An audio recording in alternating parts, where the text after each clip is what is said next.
Well, hello there, friends and YouTubers. So yeah, today is a game of Xbox that I'm playing on Call of Duty, and we here have a good thing ahead of us, and that is because I randomly got host for the first time in all of Black Ops ages or whatever.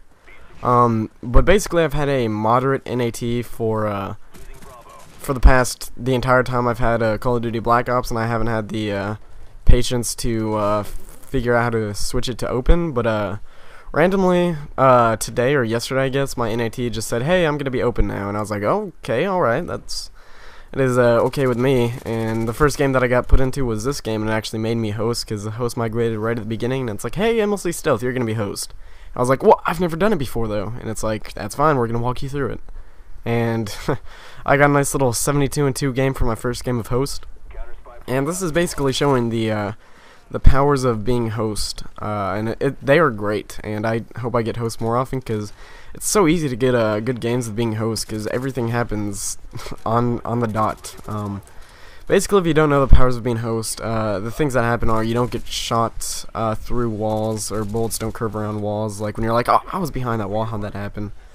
Or, I don't know, your bullets register on time. How the host works is everyone sends their like in-game Xbox Live stuff, everything that's happening, they send it to your Xbox and or your network, and your network processes everything and sends it back to them. So they send you everything and you send it back to them. Everything that you do is already like sent to you, and everything happens first basically when it happens to you. And boy, is it great being host and having everything happen first. And that's kind of the good thing about dedicated servers, because you don't have player hosts and one person doesn't have a major advantage, and usually it's about the same for everybody.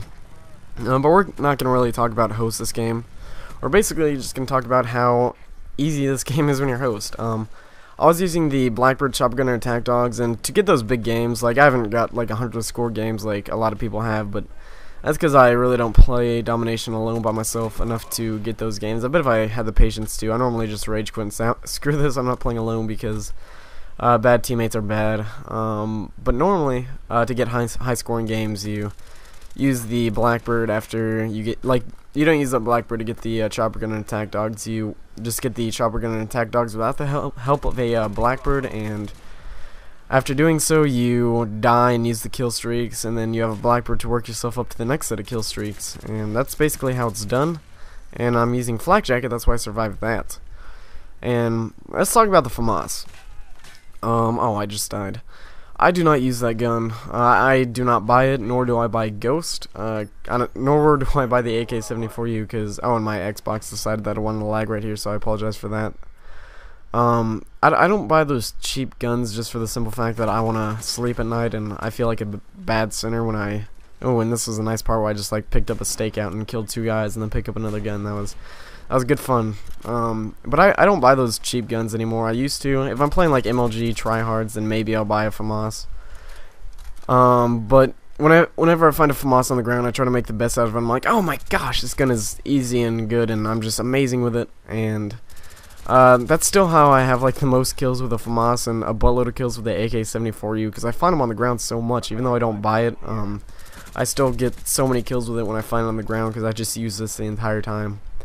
And I used to, for like 2 prestiges straight, just use the FAMAS, and I was like, well, this is boring now, let's mix it up and use a dual mag infield for the rest of the prestige. And I've been using that a lot. I'm currently now 14th prestige, for anybody who's interested, and I have 7,000 COD points right now, so I'm not really near a golden gun. I guess I could have done the good old prestige glitch where, not really glitch, but you go in a wager match, high roller wager match. You have 10,000 COD points, and after you give them their money, you're like, hey, I'm gonna prestige now. And so they took your 10,000, but you prestige anyway, right before the game starts. So basically what happens is you have 0 COD points now, but after the game begins, if you win the wager match, you can get 30,000 COD points at level 1 prestige.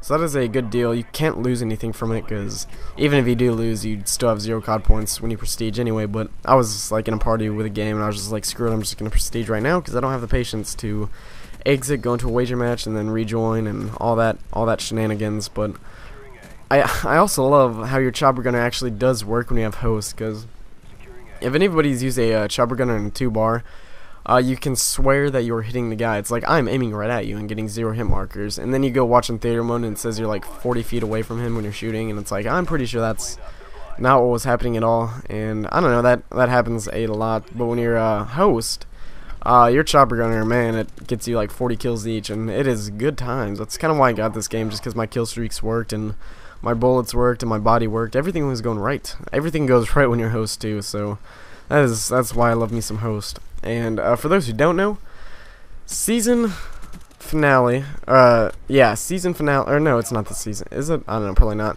But Will Ferrell comes on The Office tonight. The English version of The Office, for those who don't know, is tonight. And Will Ferrell is coming, Steve Carell is leaving. Sad day for Steve Carell, but fantastic day for Will Ferrell.